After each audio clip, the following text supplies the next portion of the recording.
Get this man some help. Stop it. Get some help. A Blazers podcast.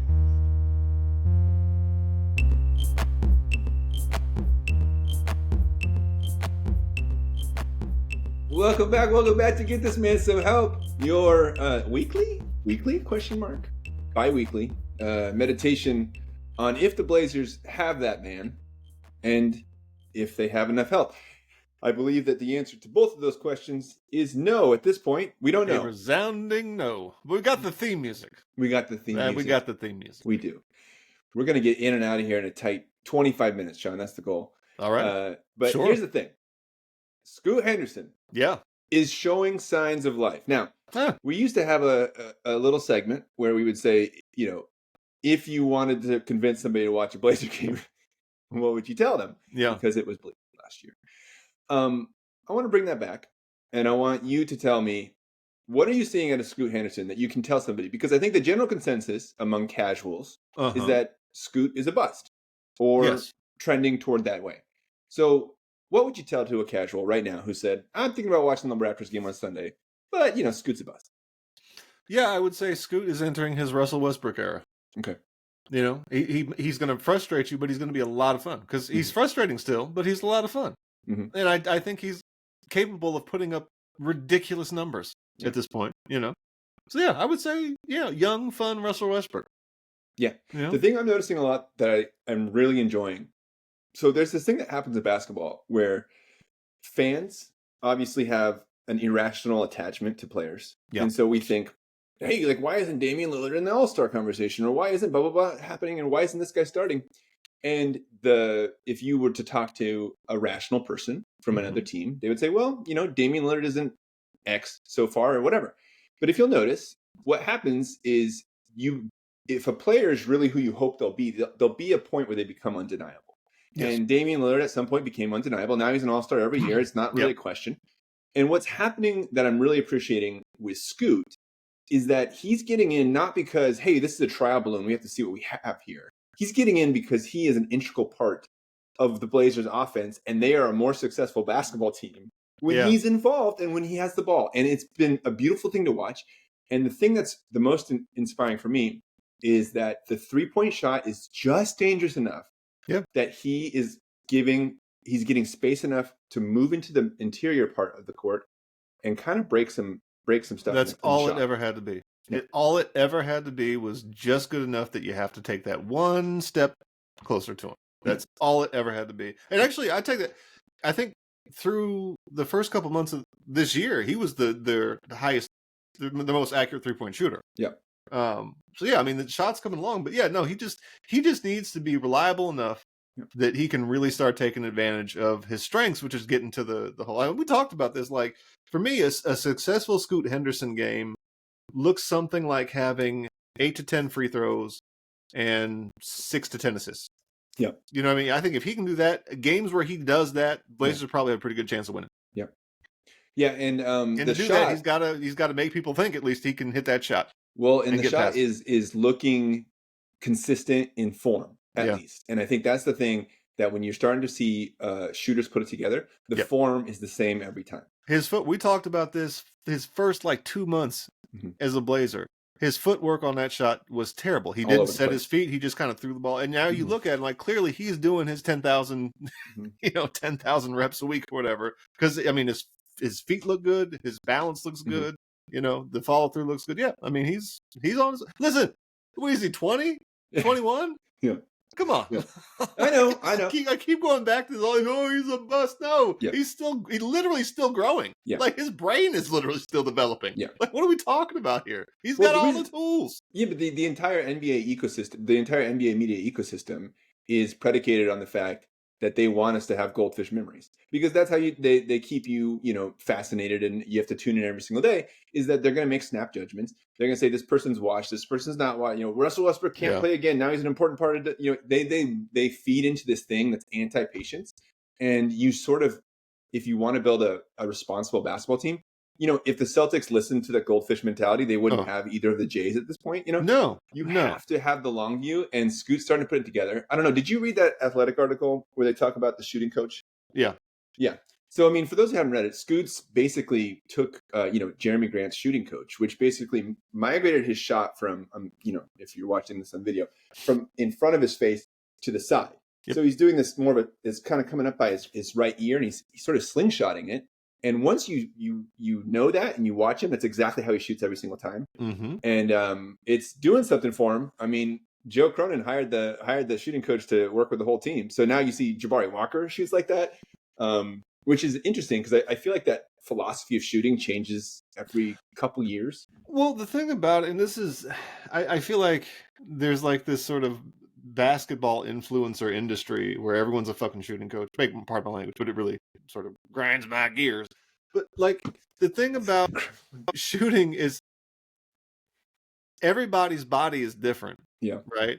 And everyone's comfort points are different. So to expect everyone to shoot the exact same way, like not everyone can shoot. And if you look at the best shooters in the NBA, going back to Larry Bird's jump shot was not textbook. Reggie Miller's jump shot was not textbook. Ray Allen's jump shot was absolutely 110% perfect. Yeah. I will point that out. Yeah. I think Ray Allen and Klay Thompson.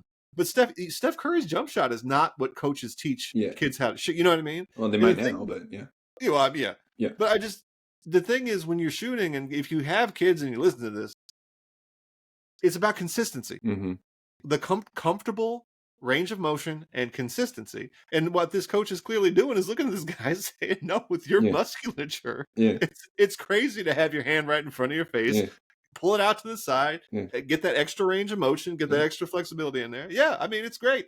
It's great. I'm so glad. Like a trebuchet. It's like, woo. Yeah. It's like, that's something that's interesting about baseball, because if you're doing something in baseball that looks weird, but it's having success, baseball's not going to touch it. The coach is going to be like, yeah, fine. That guy, you look at, what is that? John Carlos Stanton or whatever. The way he holds a bat, it's like, it looks painful. Like, if you ever, have a moment and you want to have something fun, pull up a video of that guy batting and then try to imitate it. It's like insane. So like baseball does a good job of that, where it's like, hey, that's working for you. Okay, let's go into that. Let's continue with that. Exactly. Yeah.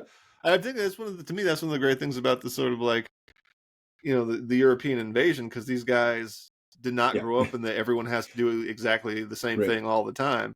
And you see these guys like, Jokic doesn't do anything the way any coach would ever teach anyone to do anything. Yeah. And he's clearly, you see that stat line he had the other night? Like 38 points, 20 rebounds, 20 assists. What are we talking about? None of this stuff is real anymore. This is crazy. He did it all like, after having like an enormous breakfast of like Cinnabon and he's sitting there on truck the stop bench, coffee or something, eating hash browns from McDonald's, just right there on the bench. But I will tell you that that Knicks game was one of the best games I have seen. It was so much fun, and also we lost, which and I know it's blasphemous, whatever. I'm like, we're not doing anything in the play-in. We're not getting them. Let's just lose now. Sure. Let's just lose fun. Lose fun. Let's have fun and lose. And again, I do want to point out the Blazers on the it's so the way that their schedule has ended up. They literally are not seeing the best players in the league at all. No, like Jalen Brunson was gone to New York, and it's one of those things. It's like I think it's actually a pretty good gauge. Like, are you a real team? Well, no. But you're getting close. Like you take Jalen Brunson out of the mix, and we can actually can hang with because the Knicks I think are third or fourth in the East. Yeah, I mean they're a good team. Also, and obviously Jalen Brunson is like an all-world player. No disrespect, but even without him, that's a good team. And the Blazers are hanging. On paper, like if the dreaded on paper, but on paper you have Karl Anthony Towns and Mikal Bridges, and there's a really good team. Like there's no reason why the Blazers theoretically should be hanging with them. But at the same time, you roll into like the Thunder, and the Thunder like, we will sit literally everyone, and we're still going to beat your ass. I didn't recognize half the guys on their active roster, but I would love to have them on my team. Yeah, well, I mean, sure. Yeah, they just draft incredibly well. Yeah, I'd love to have that problem. That they're going to have a lottery pick again this year. Yeah, they're going to have Philly's lottery pick unless it's in the top 7. And now the question, now the big conundrum on the Thunder is, how do we keep? We have too many guys. Yeah, we literally have too many great young players. We're not going to be. We're over here being like, can we get this man some help? Do we have a man? And they're like, we have too many men. We have too many men. Too many men. Too many men and too much help. Too many men. So maybe now is the time to do business with the Thunder, because they're like, we're going out of business sale basically. We have too much inventory. Yeah. and you might be able to get some young people. Like, we got Ousmane Dieng. Like we watched him just go nuts or whatever. Have a great game. He's not going to play in the regular rotation. Let me take him off your hands. And the thing about it is, I've noticed that, like, because of the new bargaining agreements and the new salary cap tables and all this kind of stuff, the days of getting getting that Rudy Gobert deal are done. Like, I saw a bunch of people saying, if the Suns can get 2 draft picks for Kevin Durant, they should take it. Like, two draft picks for Kevin Durant? Like, what the hell? See, I say the Blazers can give Oklahoma City like Anthony Simons for like 2 or 3 of their young guys. So here's the thing. I texted you about this a little bit. Anthony Simons is like quietly growing on me as a glue guy. Sure. I think he's sort of melding into his role a little bit. He tries his ass off on defense now. He does. And he gets off really the ball. Does. Yeah. He if he's not having it, he'll be pulled out of the game. He doesn't pout about it, whatever. Yeah. You sent me that interesting stat about Jerami Grant. Oh. And it's depressing. Jerami Grant is a player you absolutely have to get off. Do you want to talk about that? There's something that you noticed. Yeah, so and I had been kind of curious all season long, like watching, because the eyeball test is things slow down tremendously when Jerami Grant's in a game, and he's kind of like a black hole. Like all the energy kind of goes out the window. But yeah, with I think 3 or 4 games before Jerami Grant went out or was gone, the 3 or 4 games he was gone before he came back. The Blazers were averaging, I think, 24 assists a game, 25 assists a game. Yeah. The 2 games he came back, they did 15 and 17. Yeah.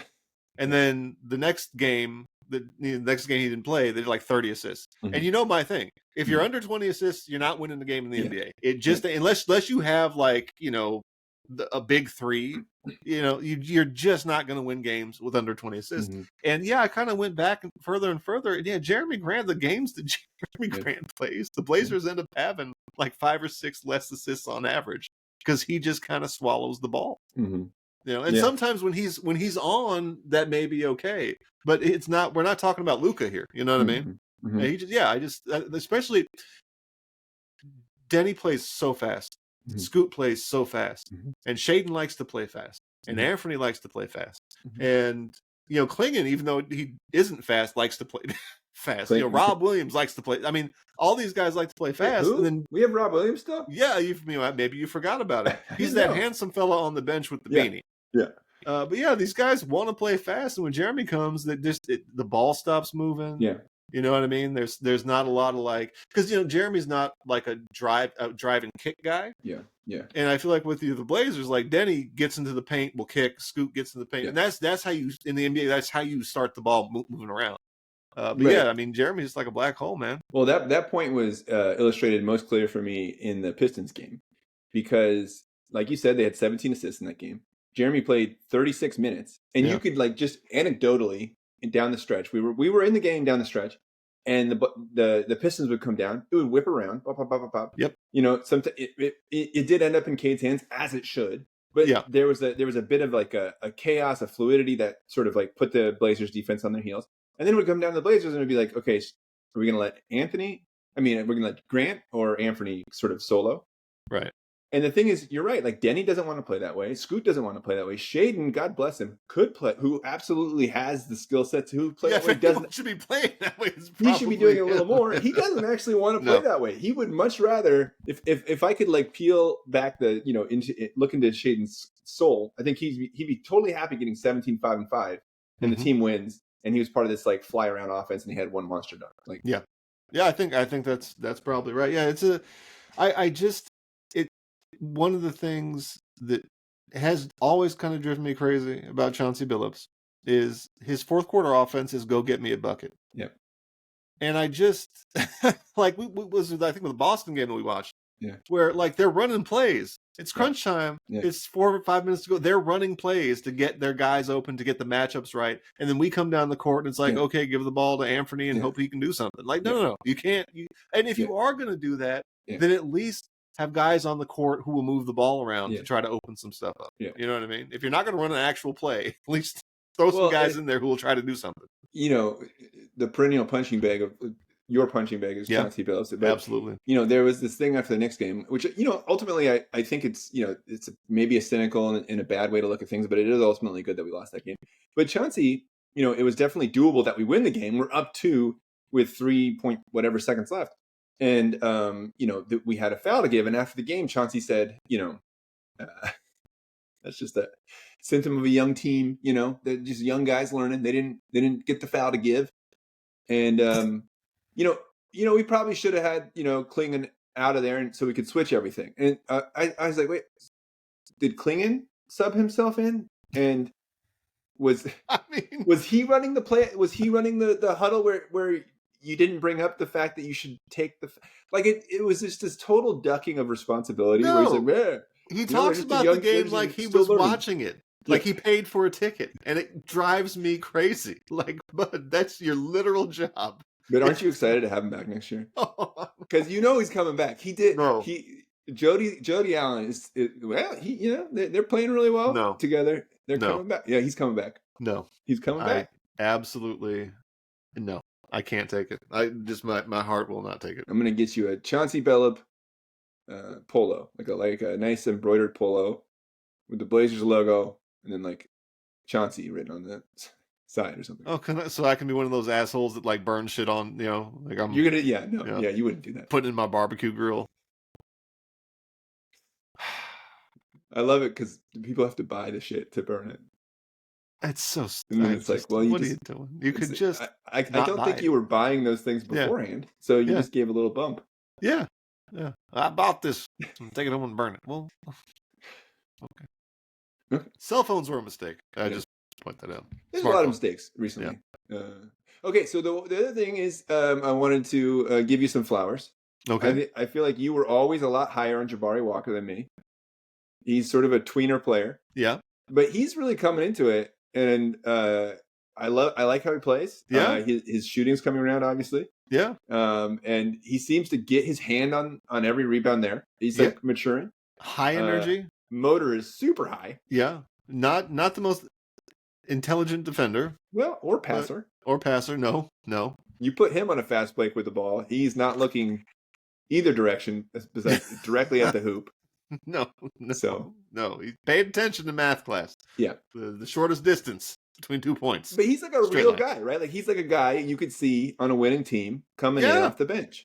He's your 6th or 7th guy off the bench. You're doing pretty good. Like I said, I mean, he's a rebound magnet. Yeah. He's tough. Yeah. He's high energy. He's a good vibe guy. Yeah. Or so it seems, Yeah.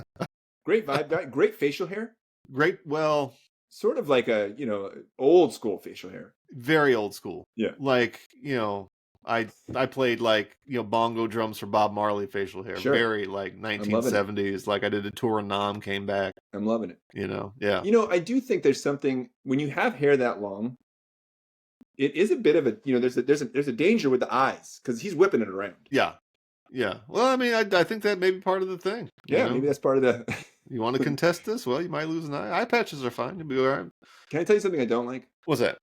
I don't like Tu's headband. I don't think it suits him, number one. Number two, it just... I don't know. I feel like there's... I don't like it. I'm out. See, the thing is, he doesn't need any accessories. No. And I think it kind of hurts he should just... So there's it's like the Stone Cold Steve Austin. Yeah. He just wore black tights. He wore nothing fancy. He wore black tights and black boots and a knee brace. Isn't it weird that the toughest guys were wearing tights? I mean, not the long tights, but the little underwear tights. That's all he did. He's the toughest guy ever. That's what Toumani's got to do. No, fuck the accessories, bud. Just show up and be tough. You don't need anything. Yeah. You're a terror unto yourself. I just want to, you just sit down. You're fine, just the way you are. He should start cutting his shorts like the Muay Thai boxers do. Cutting the legs out, you know what I mean? Take the fine. That's good. Just take the fine. Just be crazy. Just show him that you're crazy, too. Show him that you're crazy. Yeah. It's sort of like when Dame would sometimes wear a headband, and I just couldn't do it. I don't get it. It doesn't work, and I didn't like it. I don't like it. No. I say Cliff Robinson. I mean, and Rashid. Great headband guy. Yeah. Great. But he had the attitude to pull it off. You can't just be anybody and pull off a headband.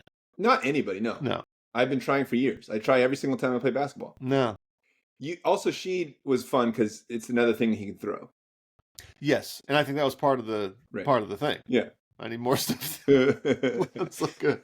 So here's the thing. So that game that you see on social media sometimes where they put the person in the booth, okay, and then a hurricane happens, and then you grab all the dollar bills that are floating through the air. Sure. Yeah. I think if you put Toumani Camara in that booth, he would grab every single dollar bill, and then he would stare at you as the rest of the time went up because he finished early. 100%. And you would feel a little nervous. 100%. Because I watched this guy. He has these instincts these crazy where he's moving. Balls are flying through he gets his hands. He's tipping stuff. He had this recovery block against the Knicks, where it was a really weird play where he actually left his guy for some reason. Do you remember this play? Yeah. He went off his guy. I don't really understand why he left. Well, he was anticipating that there was going to be some other action that he wanted to ice what was happening. You know what I mean? It. So the guy recognizes that Toumani's off of him, and he starts to drive, and Toumani comes back, and just erases. I mean, the guy's instincts are is there a test in the combine for hand-eye speed something? That's a good question. I don't think so, but there probably should be, because his hand-eye speed is. I mean, it's ridiculous. And I think it's just instinct. You can't. There's not a way. How can I defend like that? And I'm not even sure what. You either have that kind of thing or you don't. Yeah. You know, it's kind of like I said a long time. There are certain players when they're passing. Yeah. Their anticipation is so good. It's like they're watching things a second ahead of everyone else. Like John Stockton and Jason Kidd and Lonzo Ball. I put in that category. He's a great passer. But I feel like Toumani's like that for defense. He's just processing everything that's going on, and it's just kind of oh no, if I not just if I do this, I can stop this, but I can anticipate, I can stop what they're going to try to do before they even try to do it. Yeah. And it's really, especially for a, second year player, incredible. You know how a few years ago, the Nuggets matched up against the Timberwolves and they beat them. And Jokic was telling Gobert what they were going to do on offense before they did it. Yeah. And then Gobert was like, oh, these guys they're so good defensively because they know everything we're going to do. Right. Imagine Toumani, who has just the chaos instincts of Spider-Man, in a system that prepared him. Yeah. Well, it wouldn't surprise me if he was independently studying. Sure. Because I think he's got it's clear that he's watching some film. I'll say that. But it would be great if they, did that for the team as a whole. I'll tell you who I'm excited about, who I was a little down on, and maybe I'm giving you your flowers here. Okay. But Donovan Clingan. Yeah. Is really proven to be kind of a very deep bag of skills. Yeah. I want to shout out, I think he was their leading passer a couple games ago. Led the team in assists. He's so fascinating because on offense, I don't have faith that he'll finish anything. No. And I don't think he has any vertical whatsoever. Yeah, no. On offense. Here's the weird thing. On defense, he's weirdly way more agile and can get to. But on offense, he is so mechanical. Yeah, and his dunks look like he's going to miss them. A long-standing problem with big guys. Yeah, who are trained as big guys. Yeah, because a lot of the footwork stuff on offense when you're a big is very much. It's not conducive to explosion. In terms of jumping, when you're in your sort of your pivots and your drop steps, these are not necessarily moves that allow you to launch. Oh. And when you're 7'3", you don't really need to do a lot of launching. Yeah. But on defense, the difference is you're sort of moving. On defense, you're kind of in a constant state of motion, so you're not stopping and pivoting. You're sort of running back and forth and getting that extra, step or two. Lets you kind of go, or when you're when you're in your defensive stance and you're sliding. You can kind of get down and get up, whereas when you're offense, you're kind of, you're big, you're a big guy, you're playing tall. Yeah. So it's, but the fact that he loves blocks so much, I think if you gave him the option, would you rather have 40 points or 10 blocks? I think he would be the kind of guy, give me the 10 blocks, give me the 10 blocks. That's a really interesting point, and that totally matches what I'm seeing, which is on defense, a sort of way more dynamic athlete. Where on offense, I'm like, is this going to make it over the rim on your dunk? Seriously, some of those alley-oops, I'm like, oh, I don't know, it's really hard to jump off of just standing on 2 feet. It really is hard to do. When you were talking, I was thinking about putting Blazers in the context of their family barbecues. or family like reunions or whatever. And you know that game you play with your uncle where he puts his hands out and you put your hands on top of them and he tries to slap your hand before you can pull it away? Sure. Toumani's just in the corner, just making kids cry because nobody can take their hand away. There's just a line of kids with bandages and wraps and ice. Yeah. Because Uncle Two is just absolutely Donovan's just by the pool, just like palming kids' heads who are trying to get in with life jackets or something, you know. Yeah, I can see that. See that. Yeah, Chauncey is literally just like drunk and talking about his like. No, you know what Chauncey's doing? He's standing near the grill. He's not grilling. Oh, sure. He's giving advice to the guy who is grilling or the woman who is grilling. He's coaching them through the grilling process. Yeah, he's like, well, you just got to squeeze it. You turn that. You turn it. You gotta turn it. You gotta turn it. It's gonna burn. You gotta turn it. The last thing I want to talk to you about is I am loving this new Shaedon. Like the last 5 games, he is a little hungry for the ball. He's a little thirsty, and I think that's what he needs to do. Yeah. And we've talked about this before. His shot is so pure that when he misses, you're surprised, and it's such a beautiful thing to watch when it's going. And he has thus far, avoided the trap that you saw Simons get into for many years, where he fell in love so much with the perimeter play that he wouldn't go into the lane. Shaedon's has always been an all-world dunker. Yeah. But his bag of finish moves and lay-ins and angles is getting really, really spicy. Yeah. And I'm loving it. Yeah, he's another guy I would love, because what he's expanded on, because you remember his rookie year. Yeah. He got into this thing where he would drive in a straight line and he would just try to jump over whoever was in front of him. Yeah. Which if you're playing in high school, you can do. But when you're playing against other NBA players, you can't just go straight line all the time. You know what I mean? And what he's done is he's doing a lot more sort of like hesitation stuff. He's changing his speeds. And you're right. His finishing, he's finishing from different angles. He's getting like, to me, the best Shaedon Sharpe move. I mean, aside from like the thundering dunks, yes. But the sort of like kind of cocking the ball to the side and laying it high off the glass. Yeah. He can get that down. That is his athleticism. That is unguardable. Yeah. That is absolutely unguardable. If he can like hit it from like 3 or 4 different angles, it is absolutely unstoppable. Yeah. And I mean, his bag is expanding, and I think that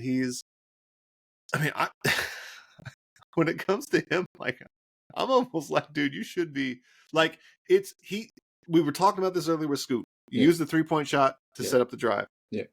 Shaedon might be the best at that on the Blazers team right now, is using that 3-point, the threat of the 3-point shot to get in. I'm of the opinion that he should actually be shooting that 3-point shot a little bit more. You know what I mean? And I think that he's been in a bit of a slump, so he's not wanting to take it. Yeah. I think you're watching him develop. You're watching him add those finishing pieces to his game. He's, like I said, I agree with you 100%. Out of all the players who should be like, go out and get a bucket, it should be him. He's to the point now where all 3 levels are flirting with elite in a way. I mean, I know the 3-point shot isn't quite there yet, but it feels like it is because it seems so pure. Yeah. And his turnaround, his fadeaway is money. And also, like, I feel like he's getting a little cheeky.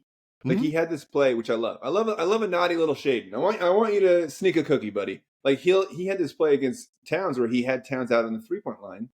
And I feel like that if that was Simons or Grant, for God's sake, they would be jacking up. But he had this thing where he sort of hesitated and then just jetted around him. Yep. Got up there and did a little baseline dunk. And I was like, that was a really creative play. And it was like really fun and like a little just like saucy, you know?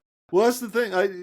With Shaedon, it's always, and it's always going to be about consistency with him.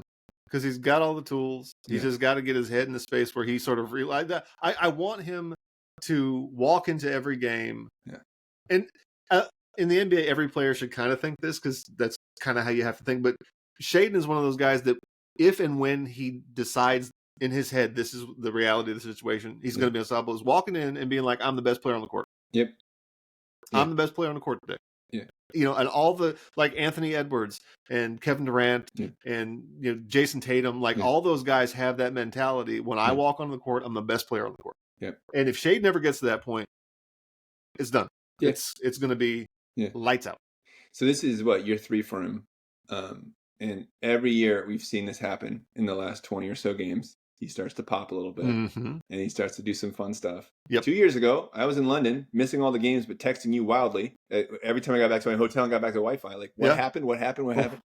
Every year this kind of happens with him, where he sort of comes on toward the end, and it's sort of like this recognition. I think he gets really comfortable. I think he, the stakes are eliminated at that point. You know? Well, so plus I would love to see him start off next year and just be like, no, I'm going to take this from the start. You know. Well, I think part of the thing is I think he's a very respectful young man. And I think he's a very sort of rules oriented sort of. He's a wonderful person. Kind of a black and white thinker.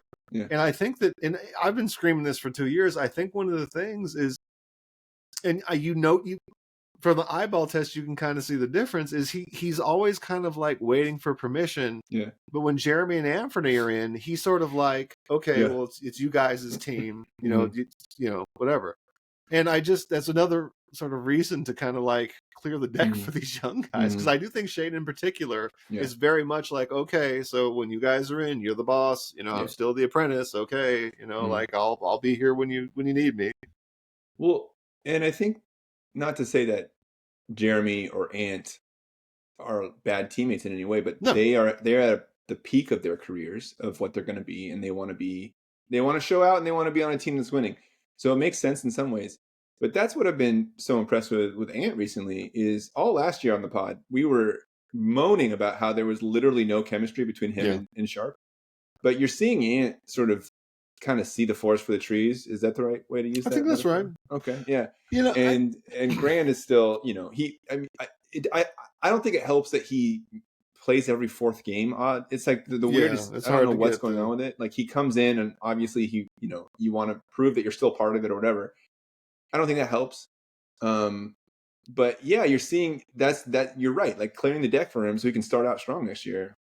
And a part of it is I do wonder, and there's nothing I've seen or read that sort of validates this at all. It's all conjecture on my part. But I do wonder, like, Anthony being the sort of elder statesman on the team in terms of tenure with the Blazers. But his first, 4 or 5 years, he was just Damian's little brother. Yeah. And so I do wonder if in his head, leadership means basically treating these other guys like a little brother. Right. Like I do wonder in the locker room, he's like, I'm Dame now, you guys are, so I'm kind of telling you, your time's, because I mean, Dame was telling you your time's going to tell you, it's not yet, but like learn and just, but when you're in and I'm in, you give me the ball, you know what I mean? I'll tell you what to do, And I do wonder if Anthony kind of like, sort of like is reflecting that kind of, mentality with the younger guys being like, no, it's my team, it's like, I'm the big brother now. Blah, blah. Yeah, and it might have taken all this time just to wear that off and realize different. All right. Well, we'll have more clarity every week, but it looks like maybe less clarity. You never know. Less. That's why you should tune in. Yeah. Well, we're going to be looking at the draft odds, looking at the prospects. It's looking like a strong draft class. What my sincere wish is that no matter what happens, Scoot's becoming undeniable. He should be the starting point. Yes. Guard. I think Shaedon is becoming undeniable. He should be the starting, he should continue to maintain his spot. I mean, your starting five is right there. Your starting five is Scoot and it's Shaedon. Yeah. It's Toumani, it's Denny. And it's DeAndre as long as we have him, but Klingon is the eventual guy. Yeah, I mean that's just there it is. That should be the starting five from here on out, with all due respect to Anthony and all due respect to Jerami Grant. Yeah. You're coming off the bench. Yeah, you're coming off the bench. And then put Jerami back on the shelf. Do like the San Antonio Spurs program. Oh, Wemby's out? Well, De'Aaron Fox. That finger looking a little weird. You just take the, okay. All right. Hey, this is a little sabbatical. You can start a clothing line or something. It'd be great. Yeah, look exactly. The thing is that if next year we can do this, we can clear the deck a little bit and start the players. Maybe we get a quality draft pick. Then you don't have to worry about should we tank or should we not. You're playing your best players and you're hoping that they grow, and whatever happens. I can't believe I'm saying this. I can't believe it. But what we should be doing is following the model of the Detroit Pistons. Oh God! And send those kids out there and let them figure it out. Yeah, Detroit. I'm not saying this was their intentional strategy because Sure. it didn't seem like they had an intentional strategy for a long time. But they got rid of all their vets and they just let the kids play. Yeah. And you know what's happened 2 years down the road? Cade Cunningham is an all-world player and he's surrounded by perfect fitting pieces. Yeah. I mean, that team is going to be, if they can keep those guys together, oh my God. Cade is Luka-like in how effortless it starts to seem to him. That's right. And that's right. But you know what? I had not watched a Detroit Pistons game, and you had texted me a few weeks before talking about Oscar Thompson. Yeah. And you watch a lot of basketball more than me, but that was the first time of seeing him, and I was like, the frame rate must be off because he is moving so much faster. It's like those weird glitchy special effects they do in the Matrix or whatever. It's like, and like all of a sudden he's there. He's up in the face. Total monster. I mean, if there was another player, I would love to see that Rising Stars team with Toumani and Asar and Amen and just nobody wants to play that team. No, I would know. Absolutely, you're in for a long night. Yeah, yeah. He was tough, and like you can see Scoot being like, "What the? What is this? What man? is going on?" But listen, Cade Cunningham is a guy who woke up one day and said, "I'm the best player on the court," and he's playing like the best player on the court. And it takes a while. It takes a few years. It's not something that nope. There's very few LeBrons in the world. You know what I mean? It takes 3 or 4 years to kind of get you. But like Shea is a perfect example. It took him 4 or 5 years, maybe 6 years before he became, But he's another guy. He was a solid rookie, and then by his second year in Oklahoma City, I think he was pretty good. But he had like Chris Paul doing a lot of the mentorship and helping out. Well, the first he was on the Clippers for he was the first Clippers. Was it 1 or 2 years? 1. Okay, so okay, but it takes time. Yeah. That's all I'm saying. And Cade Cunningham has entered his "I'm the best player on the court" era. Yeah, and it shows. Yeah, and I think you had that theory that you have to do at least 2 things really well to stay on the basketball court, and then maybe the next stage is but a few stages on is I'm the best player on the court. Yeah, and you hope we get there, and in 5 years it'll be interesting to see what Scoot and Shea become, and I'm here for it. I'm going. All right, Sean. We're 12 minutes over my arbitrary goal of 25 minutes. God. Yeah. Well, we should set the goal for like 2.5 hours, and that way we'll 2.5 hours. Low expectations. You were spending too much gold. I couldn't stop you. Rumpelstiltskin. All right. Thanks to Puma Distortion. As always, we are Get This Man Some Help, and we'll see you next time. Get this man some help. Stop it. Get some help. A Blazers podcast.